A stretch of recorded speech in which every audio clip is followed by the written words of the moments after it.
Hello, good morning. तर तुम्ही म्हणत असाल की इतक्या थंडीत देखील ना हिचं इडलीचं पीठ कसं काय इतकं फर्मेंट झालं सांगते चला.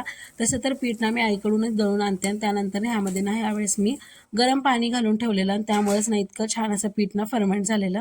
आणि त्यानंतर मला ना ह्याची ना हे मेदूवडे करून बघायचे होते. त्यासाठी ना मी सुहानाचं जे प्रीमिक्स असतं ना ते आणलेलं आणि त्यानुसार त्यावरती ना इन्स्ट्रक्शन दिले असतात, जसं की 200 ग्राम पिठाला 200 ml पाणीमध्ये ना छान असं भिजू घालून ठेवायचे. 10-15 मिनिट रेस्ट झाल्यावरती त्याचे ना मेंदूवडे बनवायचे आणि त्यात आपल्याला जर हवा असेल तर आपण कोथिंबीर किंवा हिरवी मिरची घालू शकतो. आणि खरं तर सांगते ह्यामध्ये ना भरपूर प्रकारात बेकिंग पावडर, बेकिंग सोडा असतो. यासाठी ना ते एकदम टेस्टलेस लागतात आणि ते शरीराला देखील चांगले नसतात. मला तर ह्याची टेस्ट ना बिलकुल नाही आवडली.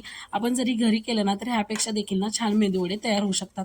त्यानंतर ना मस्त असा सकाळचा इडली, चटणी, सांबारचा नाश्ता केला आणि अशी होती आजची मॉर्निंग. आणि त्याचबरोबर इतकी सारी ढीगभर भांडी घासली आणि असे संपवली आजची सकाळ. तुम्हाला कशी वाटली मला नक्कीच कमेंट करून सांगा. भेटूया नेक्स्ट व्हिडिओमध्ये. तोपर्यंत काळजी घ्या.